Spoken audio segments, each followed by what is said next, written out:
So this past Saturday we did our first month one of Fear Itself, which for our venue consisted of 1 pack of Fear Itself and 1 pack of anything else you'd like to go in Modern Age.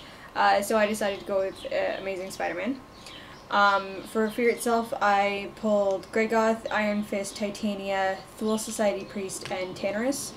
And for my Amazing Spider-Man, it came with Damon Hellstrom, Zuvembi, Spider-Man, the Shield Spider-Man, Ancient One, and Scarlet Spider. So that's what I had going into the seal, and we only got 15 minutes to build. So I ended up, I got really excited that I got Titania, because it was a figure I had looked at before, and I really wanted to play her. She had potential to do a lot of damage right off the bat, and she was indomitable, which is really big when you're doing a 300 point tournament. So I used her as my base for making my team, and then I actually was really conflicted on what I was going to field. I had one team that I was going to do, and I thought I could do, and then double checked my math and found out I was 301 points. So I actually wasn't able to do the team I had actually initially built. So I had to figure it out around and around and around, and had done 4 different builds until I finally went back to my first initial build, which was Titania, Tannerus, and Damon Hellstrom. So what I did with that was Titania had the open charge, indomitable, 4 damage, 10 attack, 17 invulnerable. I figured she was a pretty solid piece. She could go in, and also had a trait where if she attacked anybody that had super strength, she got +2 to her attack. And Tannerus was more of a range guy. He had penetrating, psychic blast, and barrier. 4 damage with shape change, which made him hard to hit. 17 invulnerable. He wasn't impervious, but he wasn't indomitable, but he was a flyer, so he could bring people in. And then the rookie version of Damon Hellstrom got subbed in there, which actually opens with 9 attack, psychic blast, 3 damage, shape change again, phasing teleport, and 17 toughness. So I figured I had some good. Everybody had damage defenses, or damage reducers on their defense. Everybody had solid damage going out, and they seemed to have pretty decently deep dials. So that's where I decided to go in from that.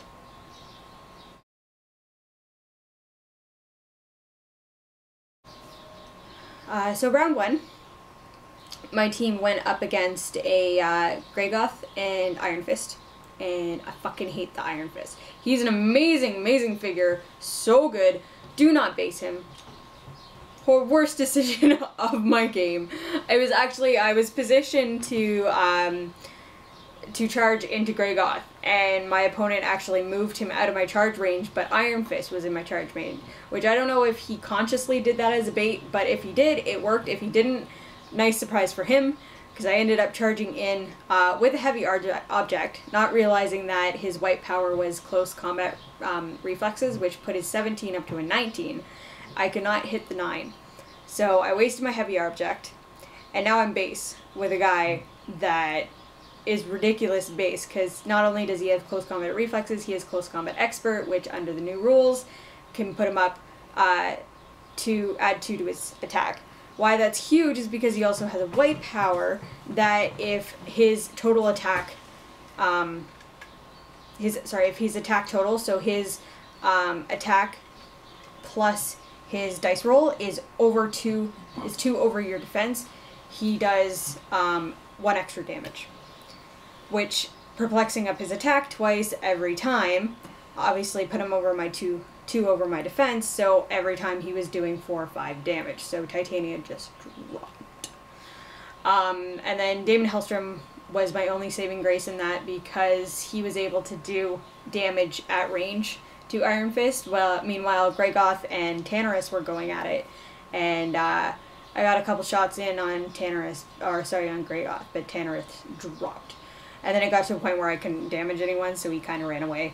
And Damon was doing as much damage as he could until eventually my entire team crumbled, and I came out of round 1 with a whopping 0 points.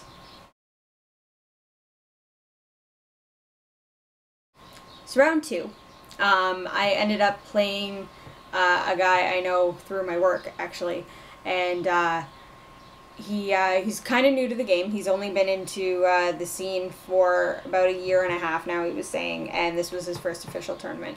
So he was fielding Harvest, which is a super rare from Teen Titans, and the Asgardian Troll. So I wasn't too worried about his team. The big thing on Harvest is that if he has 1 or less action tokens, he can perplex up his defense by 2. Which brought him up to a 20 defense. So he was, even though he's indomitable, he was paying him a little defensively so that he was constantly getting that +2 to his defense. Once again, Titania went in fast and hard and died. Tannerus took his time, was positioning with Damon Hellstrom, was actually able to do a whole lot more damage. I realized that I probably missed on a lot of opportunity in my first game because I wasn't rolling my shape change rolls, which I made a point of making sure I was doing in my second game. And so I was making those, took down the Asgardian Troll, and so all my focus was on Harvest, and was able to do a fair amount of penetrating to him, which brought him down to a clip where he has Outwit, but then he blasted Damon Hellstrom into Stealth and Outwit. So now I was able to outwit his Psychic Blast, but he still had Outwit. So he was still doing decent damage to me, but I was able to get enough damage off of him that got him off his Outwit. And then I was still pounding away at him, still had my Outwit on Damon, and was able to outwit his defense powers. Unfortunately, it became a battle of attrition. And it got to the point where it was down to Harvest and Damon Hellstrom. And Damon, unfortunately, just the way it worked out, Damon died and Harvest was on his last click. So I managed to go my second round where I scored only 25 points. But I did still score points on that one. And but unfortunately my opponent did beat me. So round 3, much like any time that we go up in these tournaments, me and Jason ended up facing each other. So it's funny because our judge always asks, he's like, oh, is this okay? Is it okay that you guys are facing each other? We're like, fuck yeah, we've been doing this for, like, competitively for 8 years. We were fighting, we were going up against each other in tournaments long before we were even dating. So not a huge thing, totally normal for us. And as you guys have now seen, we get kind of vicious when we fight each other. Jason will go more in detail about his team, but he was fielding the Doctor Strange from Fear Itself, along with Moon Knight and the Monkey King. His team's very good at range. My team does both. Once again, threw Titania in close combat, got maybe a hidden, and she dropped. He was able to not outmaneuver me, but Moon Knight's power was that you roll a d6 at the beginning of your turn. If it's 1 to 3, he gets stealth. If it's 4 to 6, he gets +1 to all of his stats. So Moonlight was actually doing a lot of damage to me, and I drove Jason insane because I would manage to get all of my shape change rolls, which I finally actually remembered to do on both Damon and Tannerus. Fuck your shit! I wasn't able, I pounded them all down to like their final clicks, but in the end, once again, Jason did end up beating me. I kept trying to, it was annoying because Moon Knight was trying to, would alternately be in stealth. So both Damon and Tannerus are ranged figures, or better at range. So half of the time I couldn't see Moon Knight to attack him. But I did manage to kill the Monkey King. He had based me at one point, and even with his combat reflexes, it wasn't enough to save him, but I don't think he had that many clicks to begin with, and when I'm dealing out 4 damage every round, like every turn, or per character every turn, I was bound to kill something, hopefully. But it did come down to the one or two times I needed to make my shape change roll, I didn't, and he was dealing psychic blast, the penetrating damage. So that dropped Tannerus, and both Tannerus and Damon Hellstrom dropped from that. So, and then that was my final round. So I went 0-3. Did score some points, ended the tournament with 70 points. But better than some other people went all 3 rounds without scoring anything, so at least I did not come in last place out of 24.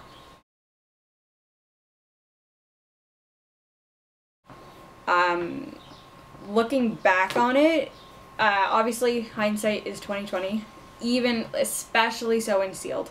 Unless you've been researching the figures beforehand, which I have not really been doing, 15 minutes isn't that much time to really properly think out a team, at least for me. I like having more, if I'm trying to win. A lot of times the teams I just throw together in like 5 minutes. But if I want to stay competitive, I need a little bit more time than that. Big thing is to actually properly read people's cards. I have no idea how I did it. I still don't understand my thought process in it beforehand, or like now looking back. I didn't put Greygoth on my team, and I totally missed the fact that his opening trait is that he's traded running shot. And for whatever reason, I read everything else on his card except that, and it's the very first line on his card, so I don't understand how I missed that, but I did. If I had been reading that properly, he would have been the base of my team. I was really, really hellbent on playing Titania, and she's a solid figure, and everybody was afraid of her, but she dropped way too quickly for me, mostly because I played very aggressive with her, and everybody saw her as a target, so she went down right away. I wanted to play Titania and Greygoth together, not just because they're both really good characters, but also thematically, Titania and Absorbing Man, or a couple, whatever. But together with Greygoth on his highest click, he's 200 points. Titania is 105, so that would be 305. I can't do them at their highest potential. And his rookie version is 150, which left me with 45 points to fill up. I could have thrown the Thule Priest in, or even the Zubembi, but for whatever reason, I didn't want to be like 20 points under in a sealed. I should have just not even thought about that. Actually, what I very possibly could have done was taken out Titania and had the exact same team that I ended up going up against in my first round, which was a full-powered Greygoth and the Ironfish, which I had also pilled. And he's redonkulous if you can get him in base with people. So there was a lot of different combinations I could have gone with, and like I mentioned, I had 4 different builds that I was trying to decide on, and if I had to do it again, the team that I finally did decide on, I wouldn't have gone with. I would have chosen differently. So hopefully month 2, not only will my pulls hopefully be good, but hopefully learning from this be a better experience for me, and try to think a little more strategically going into sealed.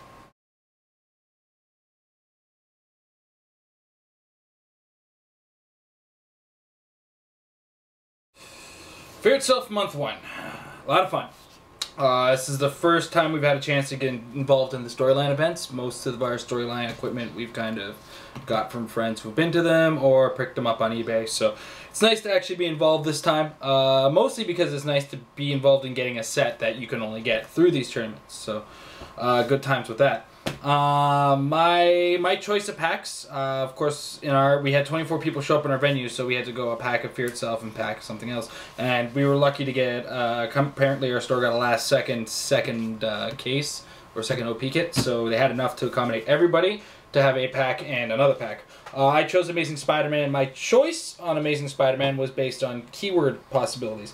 Between the two sets, there's 18 different characters with Avengers, 5 different characters with Thunderbolts, a bunch of characters with Mystical as a generic keyword. So I mean, I wanted to have the maximum potential for a keyword team. So my pulls lied to me. Rather, I felt like the stats lied to me with my pulls. My Amazing Spider-Man pack, I pulled Blade as a common. I pulled the Dracula uncommon. The Frankenstein's monster, which I gave to a friend of mine because I already love the Legion of Monsters team and I already have a couple Frankensteins. And I also got a Terrax. Terrax has been a bit of a curse of mine. I pulled him in an Amazing Spider-Man / Teen Titans sealed, and I decided playing him on his own would be a good idea, and it didn't quite work out for me the way I thought it would. And in all honesty, I wasn't comfortable using him in this tournament, mostly because I wanted to use the Fear Self stuff, and because of what I got in my Feared Self pack, which consisted of the common Red She-Hulk, so the not mighty version, the Monkey King, the Asgardian Troll, Atuma, and Doctor Strange. Now, Doctor Strange had to go on my team. There was no doubt about it. 145 points. He's got Psychic Blast. He's got that ability attached to Psychic Blast where he can reroll a single dice roll, so like a Shape Change and an Impervious, Super Senses, that kind of thing. So he had to end up on my team. In addition to the fact that he has probability control of himself, which is, you know, a really important. Like if you can get probability control, outwit, or perplex on a team in sealed, take it. But make sure it doesn't murder your combat ability. I matched him up with the Monkey King. He's a 45-point character with flying as a trait. He's got 17 defense with combat reflexes.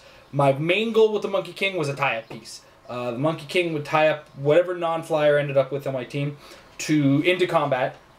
He'd sit there in the middle of all the combatants, and my team would run around all these characters, hopefully while they're trying to attack the Monkey King. In some cases it worked, in other cases the Monkey King didn't quite make it out alive. 2 out of 3 games, but we'll get into that in later case. And to fill that up, I decided to go with the Moon Knight, which ultimately made my team mystical keywords. So it's always good to have that one extra probability control in your pocket. I mean, I'd rather go with a named keyword with 2 figures, but, you know, you get what you're given, and you roll with what you got. So, yeah. So going into round 1, I played a fellow named Jake, I believe his name was. He played an Asgardian Troll and Harvest. This was the kind of team I wanted to play against because I was able to out-action him, I was able to outmaneuver him, and I'm able, well, going in, I think I'm able to out-action him, outmaneuver him, etc. My big fear against this team, of course, is if he was going to hit, it was going to hit hard. So that was a bit of a nerve-wracking moment. And it seemed his goal with the Asgardian Troll was to attempt to tie me up. Which was fine because he kept his, for whatever reason he decided he was going to keep his Harvest back, move forward with the Asgardian Troll, and base my Moon Knight, who got carried in with the Monkey King. So in by round 2, the alignment had a Moon Knight based with an Asgardian Troll with the Monkey King behind him, and Doctor Strange still in the starting area. So Doctor Strange running shot forward, attacked the Asgardian Troll, left him on his regen click, attacked the Asgardian Troll with Moon Knight, Asgardian Troll was dead. I took the Monkey King, based Harvest, and this is where the game fell apart for my opponent. He was not able to hit the Monkey King at all. But Doctor Strange's next attack was a running shot with Psychic Blast, hit, did 3 damage. So I was now double tokened, and he was forced to now double token his Harvest because he didn't want to be double tokening because of Harvest's trait. So he's not getting those +2 defenses, those +2 attacks that he's getting. Plus I've also got that probability control plus perplex to help me out. So in this point he's in a bit of a dire strait. Of course I had to clear Doctor Strange. Going into round 4, I running shot with the Doctor Strange, and I knock him back. I knocked back Harvest. I was so upset about that. So now I was forced to move in with the Monkey King again, who I actually wanted to get off an attack this time. The Monkey King does have favorable attack, plus he's got Quake, and he's got 10 attack, 2 damage. So that didn't quite work out the way it was, but I kept the Monkey King base with him, moved Moon Knight a little bit more forward, and then I just converged on the Harvest and ended up murdering him. In the case of round 1, my win came from just being able to out-action him. When Harvest is forced to be double tokened, he's not that good. He doesn't get those extra attack, he doesn't get extra defense, he doesn't get any kind of bonus to him. So out-actioning a Harvest and Sealed is pretty much an ideal thing. Harvest is a better constructed figure, especially if you have the Harvest's staff. Going into round 2, I played against a team that I really wanted to pull. A fellow is named Nuno. I'm not sure if that's a nickname, if that's his actual name. I never bothered to really get into it. I mean, I'm just kind of getting to know these guys again, and apparently he used to play at a place where we all used to play in the past, so that was interesting to find out. But his team was Tyr at 130 points, the Mighty Iron Fist at 94 points, and Sin at 76 points. I think I discounted Sin as something that I'd want to pull. I didn't pull her, but I regret the idea of ever discounting her as a figure to pull, because god damn outwit was important in this. Sin's ability to outwit the Monkey King, which I even read the guy's cards and I completely forgot that Sin had it. So I put the Monkey King in a very bad position. He was able to hit the Monkey King in 2 attacks. I was hoping those 2 attacks would be enough to distract him long enough, but I mean, he had a team that smothered me, and I had a team that wanted to be on the outside shooting in. So I did my best. I did a lot of damage. At the end, I did a gigantic pulse wave, which brought the Iron Fist down to 1 click close to death, and I mean, I was done after that. He outplayed me. He pressured me. My team couldn't handle pressure. My team has a very glass jaw. It's hard to hit, but when it gets hit, it gets stupid. It just crumples and dies. So yeah, right there was the first inclination that I had done something wrong in my build, and it was a lack of close combat and survivability in close combat. So I took that in hindsight and started looking at my team and just kind of started thinking about it.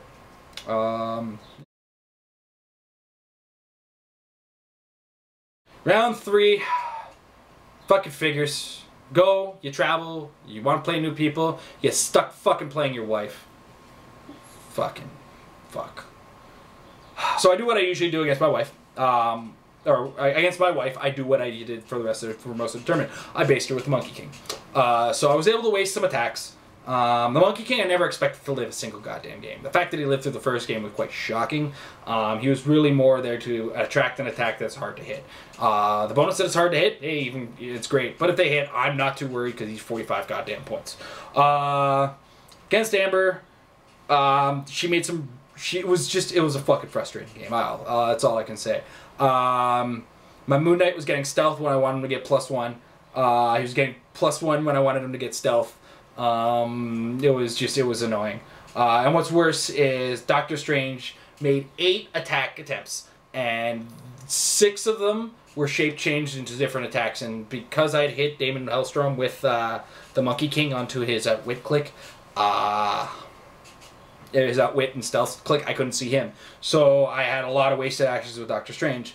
But thankfully, because she lacked a whole lot of outwit within range of Doctor Strange, she couldn't stop my energy shield, and I was able to just curb stomp every single attack. Now, that said, when I say she missed only 2 out of 8 super senses, one of them was a critical miss by me that was actually from the prob miss roll. So I always hate when it's the most obnoxious thing to have happen to you, and there's nothing you can do about it. I mean, you probability controlled from a miss to a critical miss, and you just have to suck it up. So I lost a super sense, but I still kept the 17 defense, and I still had energy shield on the Doctor Strange. From there, though, Tanaris was still missing me, but at one point he did hit my Moon Knight, but he hit my Moon Knight into charge. which was actually great because her Daemon Hellstorm was sitting in stealth, and my Moon Knight spent a lot of time sitting in stealth. But my Moon Knight that turn, for once, actually rolled into something I wanted to roll and got +1 to all his stats. So, and he had his white power. I chose, I can't remember which one, but I believe it was willpower and defense because I need the willpower to avoid pushing. Excuse me, I got a fucking periods. They're not just once a month, kids.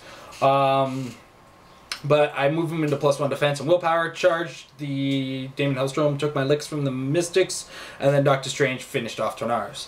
Yeah, that was a frustrating goddamn game. Because fuck you. Fuck your shit. Fuck you. Don't you smile at me, you fucker. Fucking shit. That was the closest she's ever come to beating me in a tournament. Oh, sorry, no, that's the closest she's ever come to beating me in a tournament. Yeah, she's come close a couple times, but not that close. When it came down to it, I mean, if she would have made one attack roll with Tornars that would have hit, I'd have been crippled and she would have beat me, and she would have been able to gloat for the entire goddamn weekend, but instead it was business as usual. So, at the time of filming this video, she still has yet to beat me in a game that we filmed. The last time she beat me in a game, she used a Teen Titans team base, which I immediately asked for a rematch and used a Teen Titans or a team-based killing team, which she'll probably never forgive me for. But that's neither here nor there. It was the last time she had to beat me, she had to use some major fucking Gouda. So looking back, what would I do differently? There is actually, I came up with it earlier in the day, actually just before we started filming. I had an Asgardian Troll, who's a good tie-up piece. I had the Red She-Hulk, and I had the Doctor Strange. I should have used those three as a team. I should have skipped the fuck's the matter with you, Cameron? Don't look at me like that. I really should have just taken those three and ran with it, because the Red She-Hulk, first of all, has significantly more damage output, especially with her super strength white power. The fact that she can regenerate when she's double tokened, I believe, or I don't know. She can regenerate as a trait. After clearing tokens at the end of the turn, if she has 2 action tokens, heal her 1 damage. So, I mean, if she pushed that turn, she heals damage. That's pretty significant. Combine that with the penetrating damage of Doctor Strange, excuse me, and the tie-up potential of the Asgardian Troll, I think I would have had a little bit of a better time with my second round. The problem is that first round went so well that I played aggressively going into the second round, and I really could have stayed back a little bit more. I did outrange, because of the new outwit rules, I could have stayed at 7 range with Doctor Strange and just kept poking at Sin, waited for him to try to move forward, backed up, shot him again. I mean, sometimes I play with a little too much honor, I think, and I really got to get over that. A lot of the time I don't mind letting the battle just go into the middle if I know I can do it. And that time I thought I could do it and didn't. But I have very few regrets. I went 2-1, so my event points are actually sitting pretty high. So, I mean, if I had the same thing in another tournament, I'm good to go for the final week, and I don't have to worry about winning or losing for everything. I wouldn't mind getting one of these prizes. I mean, I wanted that goddamn Loki. The second I could, actually read that goddamn character's abilities and stats, I changed my mind on it. Because at first I looked at it, and, the numbers didn't look good. Then you see he's a transporter. And then you see he doesn't get -2 to his attack when he's moving and using the move and attack ability. And to top that off, you can pay 30 points for him. Well, what other 30-point fucking hypersonicer is there that's worth its weight in gold? And I can't honestly think of one that's really worth it. So, I mean, when it comes down to it, I didn't get the Loki, didn't really want it until much later, and I had a better idea of what it was. But I'll go into next week now with my Book of Skulls, Kurth's Hammer, and Scotty's Hammer, I don't know how to pronounce it. We're going to go with Norman and go Scotty. And, drop some hammers on things and hope for the best. Yeah, so month 2, here we go.